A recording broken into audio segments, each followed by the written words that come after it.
佐敦民英街一間其貌不揚嘅潮州菜館，竟然曾經連續5年獲得香港米芝蓮指南推介，主理人亦都只係中年先至半途出家。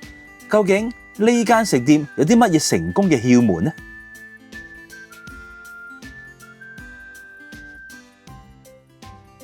其實潮菜咧大約有8樣嘅小菜，咁其實原則上我樣味都中意食嘅，但我首先一定要試下阿楊師傅講佢哋喺家鄉一日午餐都食呢個腸粉嘅。啲腸粉咧就比較上最主要佢外邊就與別不同，就唔同普通腸粉，入邊就有啲餡嘅料喺度嘅。呢個腸粉咧佢又比較嫩滑啲嘅。咁啊食落去咧，真係與別不同嘅呢個就好。仲有一個我好中意食呢個蠔仔粥，因為蠔仔粥咧佢就好香呢蠔味啊。其實呢個蠔仔粥咧係同出邊有啲唔同嘅，好多係用嗰啲咁嘅方魚仔啦。佢呢度咧用啲鮮油喎，用啲鮮油咧，仲有啲肉碎咁嘅蠔仔咧，佢個口感好好多啊。咁所以我就借埋我嚟試一試下咧。呢個咁嘅蠔仔粥咧係與別不同，同埋先有好嘢味嘅冰賓波豬肉筋丸紫菜湯。點解叫做冰賓波咧？原來咧，阿楊師傅講啲人咧食呢個丸有陣時咧夾唔起啦，跌落個地嗰彈下彈下冰賓波咁嘅。就冰賓波丸咧，我嚟親咧我都一定要加少少辣椒。吊起嗰個味咧，就比較上咧，佢一係有啲新鮮。其實呢個豬肉筋丸咧係比較出邊少有咧，佢用豬肉筋，然後佢用打成呢個豬肉醬，然後再能夠做到能夠彈口咧，呢個係出邊好少有嘅。尤其是呢個果肉啦，啲果肉咧係咩咧？咁我要整啲汁醬落去啦。其實呢個果肉咧。入邊呢個馬蹄仲有啲豬肉碎喺度，咁啊食落去咧又有啲彈口感咧，其實個口感非常之好噶。好，呢味又係我至愛嘅呢個，呢個咧就叫做果汁。其實果汁咧，其實我哋叫做係用粉皮嚟嘅，炒粉皮。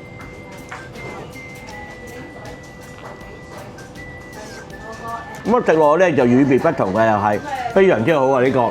咁啊，楊師傅個家鄉普寧，呢個普寧豆腐咧一定要試啊，唔試唔得。普寧豆腐咧一定要有啲醬料啦。佢呢個食落去咧就比較脆口啲嘅，脆口啲咧，同埋咧佢呢個豆腐咧有啲豆味，呢個最重要就係能夠食到豆腐個豆味咧，呢個真係唔容易噶。好啦，咁啊，潮州菜最多就係食鵝片啦。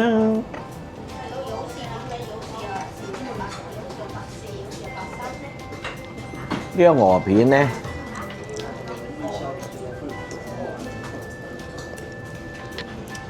鵝片又係食親鵝片啊，要有鵝味先得㗎。一食落鵝片咧，佢啲鵝肉咧又係比較上係好鮮啦。同埋咧，我中意佢比較薄片啲，薄片片咧，我哋食落去咧可以慢慢可以欣賞到嗰個鵝嘅味道嚇。呢個就大佬差唔多潮州菜嘅佢個天花板可以講，所以一定要食㗎。好啦，咁啊嚟到呢個咧，去親都係我哋叫做潮州啦，條蠔烙啦，呢個一定要食。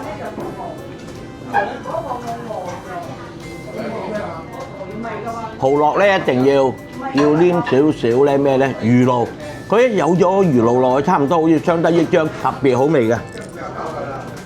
佢同埋啲蠔仔咧，佢細細粒做蠔烙，你千祈唔好話貪大粒喎。其實細細粒啲蠔仔咧，同埋啲蛋咧，佢愛嚟咧，愛嚟煎。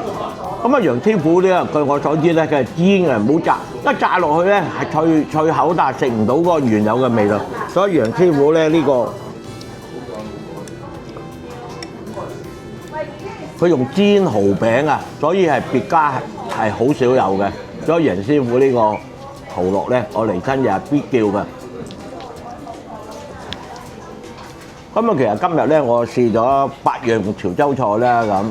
咁啊，其實每樣菜都有佢嘅特色嘅，即係我哋唔可以講話呢樣咩，其實咧最重要就係佢家鄉風味。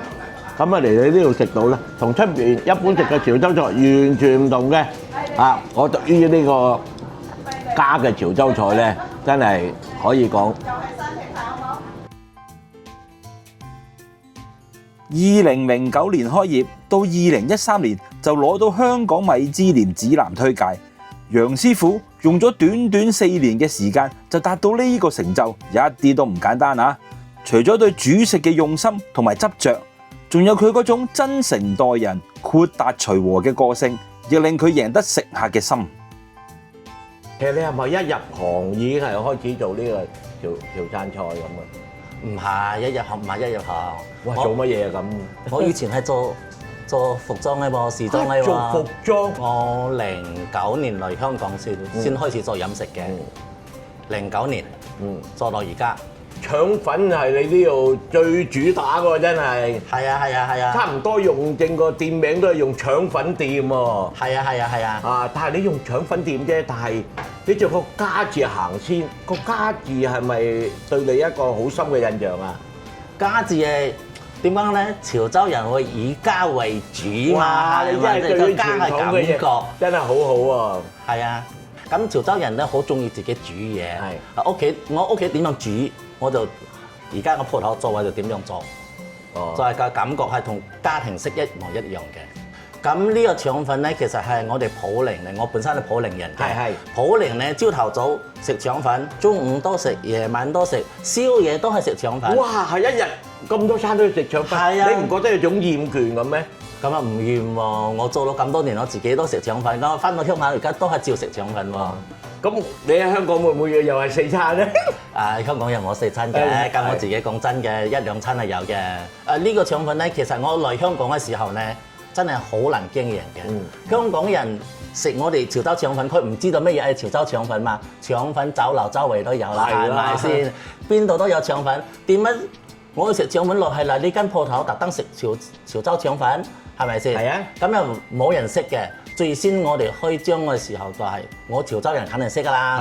係。都係啲街坊。喂，潮州人仲要係你楊師傅咧，你將佢研究點樣再改良啊？呢啲係咪先？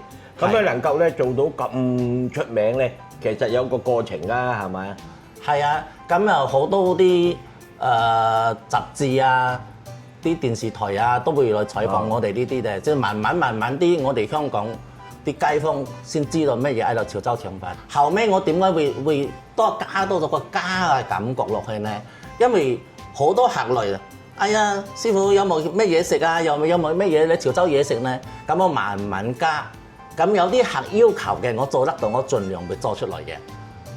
做到而家啲菜式咧都有成100樣都有嘅。哇！犀利啊！有時我知道啲客中意食咩嘢，咁算啦，加多少少嘢落去，開心下大家係咪先？比如食嗰個蠔仔粥，咁我知道佢中意食肉丸，比如肉丸啦，我加啲肉丸咧。啊，蠔仔粥有肉丸喎。啊，老細你又加料喎，係咪佢度？咁我聽到都幾開心嘅，係咪？大家都開心啦，係咪先？咁有得加料啊嘛，咁呢啲唔係話你勤口要求要咩嘢，我冇嘅。不過其實阿楊師傅啊，你呢個家啲感覺咧，同個客人個溝通咧，再加埋咧啲客人嘅要求，我想加啲咩嘢，慢慢成為與客人有個溝通咧，哇，越嚟越老友啊！所以你話差唔多同你執埋台都可以嘅，咁啊呢個非常之成功啊，真係。係啊，啲客講真係，佢翻到鋪頭，佢哋自己嘅感覺都係覺得係翻屋企嘅感覺一模一樣。啲熟客同楊師傅 friend 到咩程度呢？當佢鋪頭忙到唞唔過氣嘅時候，啲客就會幫佢執碗執台，又會幫佢做埋收銀。到楊師傅家裏，竟然有20-30個熟客專程翻佢鄉下普寧飲佢親喜酒啊！呢一份情誼實在難能可貴啊！